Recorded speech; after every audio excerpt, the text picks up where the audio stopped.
Europe 1, 11h30. Julia Vignali et Mélanie Gomez. Voilà, dans la partie santé aujourd'hui, on va voir donc comment se soigner, notamment grâce aux plantes. Et pour discuter de tout cela, vous êtes avec nous, Caroline Gaillet. Bonjour. Bonjour. Vous êtes diététicienne, phytothérapeute et co-autrice du livre Ma santé au naturel aux éditions Le Duc. Alors, avant de démarrer, un mot sur ce qu'est finalement votre spécialité. C'est ce qu'on appelle la médecine intégrative. De quoi s'agit-il concrètement ? Alors, la médecine intégrative, c'est comment on vient intégrer à la médecine allopathique, donc la médecine par les médicaments, et bien d'autres formes de thérapie.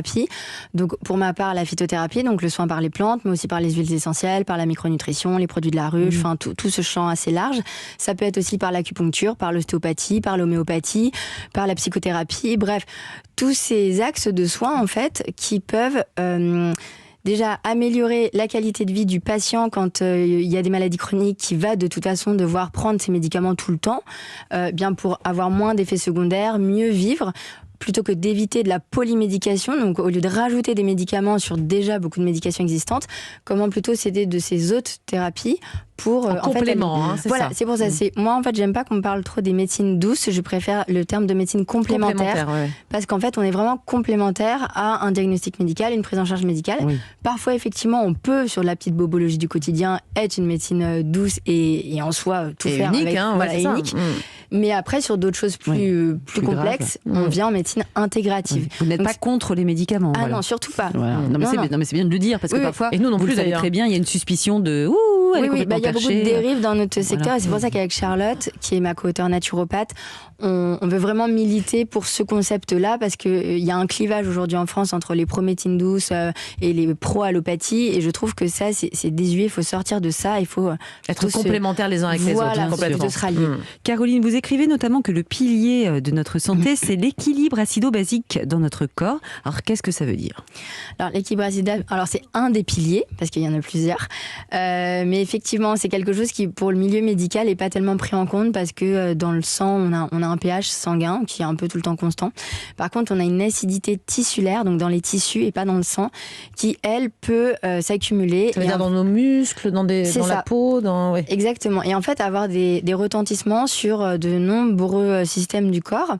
Et donc, l'équilibre acido-basique, normalement, en soi, on n'est pas censé y faire attention, parce que dans le corps, on a des systèmes tampons qui équilibrent très bien ça. Sauf qu'aujourd'hui, on se rend compte que notre hygiène de vie, par notre alimentation qui est trop riche en protéines animales et même végétales, en produits laitiers, avec du café, du tabac, de l'alcool, du stress, du sucre.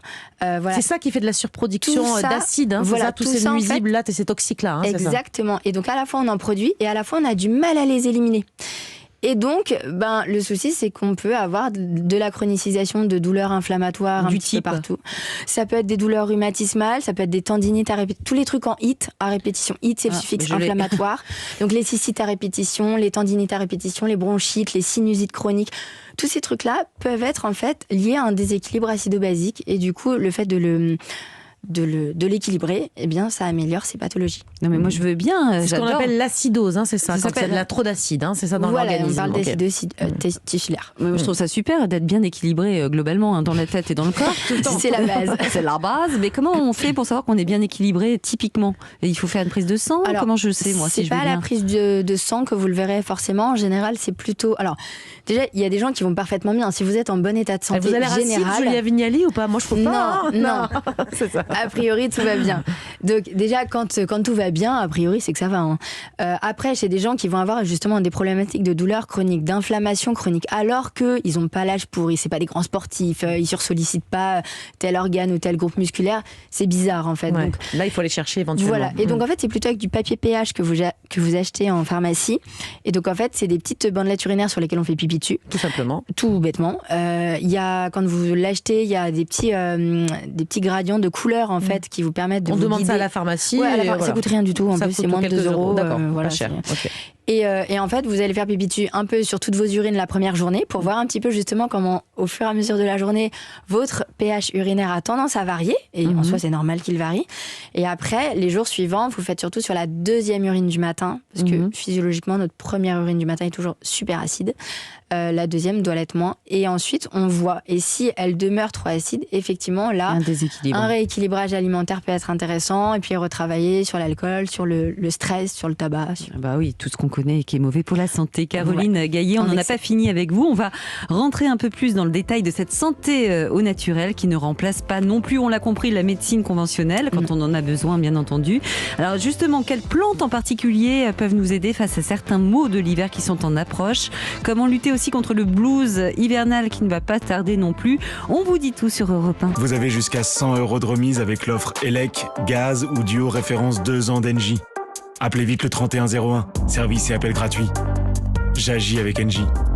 Voir conditions sur particulier.engie.fr. L'énergie est notre avenir, économisons-la. 11h30 sur Europe 1, bien fait pour vous. Mélanie Gomez et Julia Vignali.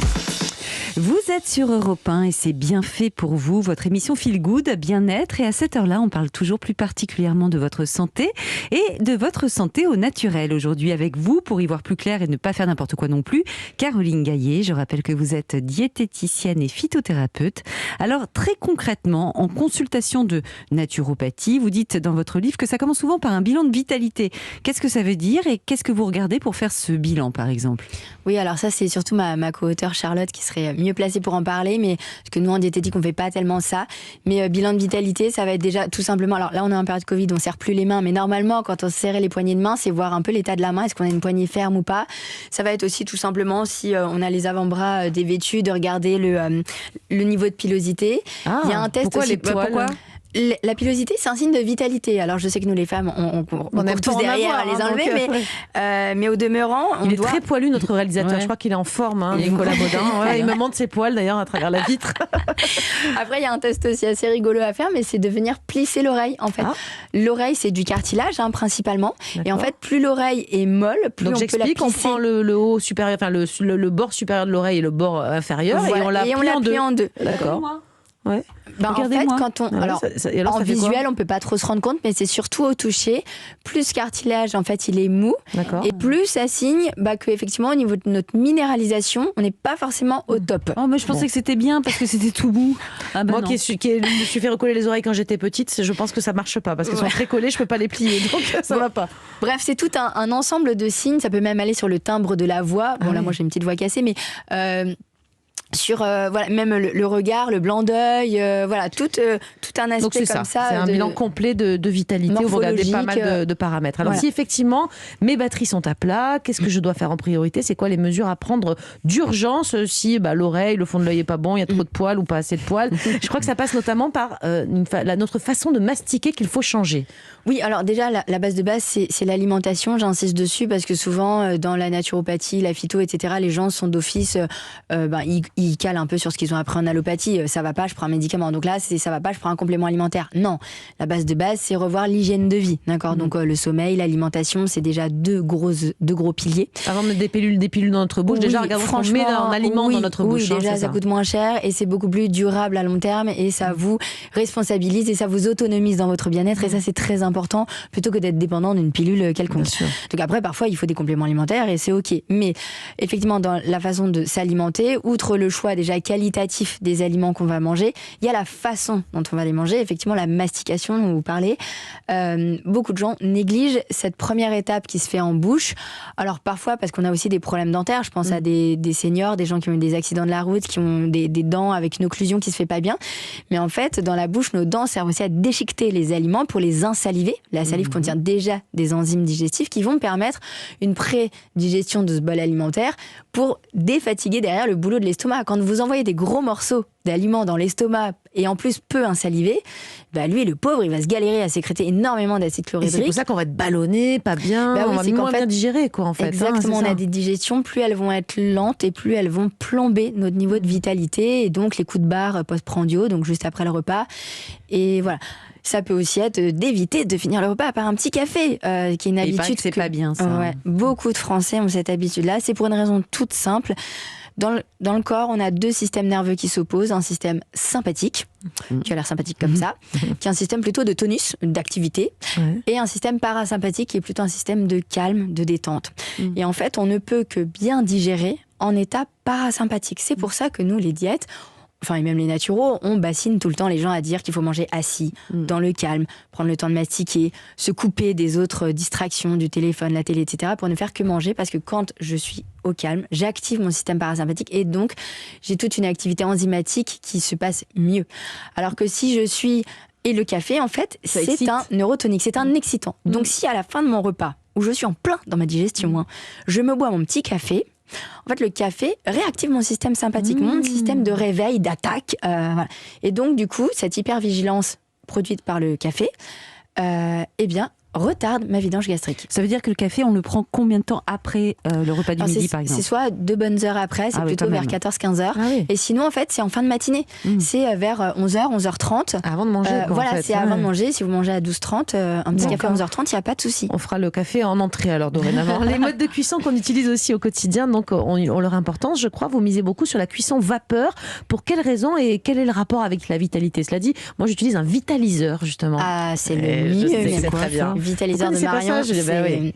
Alors en fait, la cuisson vapeur, oui, en fait, ce sont surtout, on distingue nous des cuissons sèches et des cuissons humides. En fait, ce qu'il faut toujours privilégier, c'est la cuisson humide. Donc quand vous cuisinez à la poêle anti-adhésive avec le couvercle, donc à l'étouffer, mijoter comme ça, c'est mieux parce qu'en fait, les cuissons humides, vous gardez tous les micronutriments qui sont, donc tous les petits trucs, la zinc, sélénium, les vitamines, tout ça, les vitamines, etc. Vous les préservez mieux. Et c'est vrai que quand vous faites des cuissons sèches, à la poêle comme ça, mais sans le couvercle, donc en on wok, va pas par exemple, ça c'est pas idéal pour les vitamines et tout ça. Oui et non, parce que le wok, c'est un temps de cuisson qui est très court. Donc en fait, toutes les vitamines qu'on dit thermosensibles, elles vont être confrontées à la chaleur très peu de temps. Donc juste une poêle classique, on va dire pas un wok, mais très chaud, ça va pas être très bon et à découvert. Le four aussi, le four c'est des cuissons très sèches, tout s'évapore. Alors moi j'ai une question, parce qu'on l'a bien senti, on est entré dans l'automne, les températures diminuent, les premiers virus saisonniers apparaissent. On va voir avec vous ce que nous devrions avoir dans notre trousse d'automne. Vous conseillez notamment en phytothérapie l'ortie piquante. Pourquoi et on la trouve où et comment on fait pour la consommer ?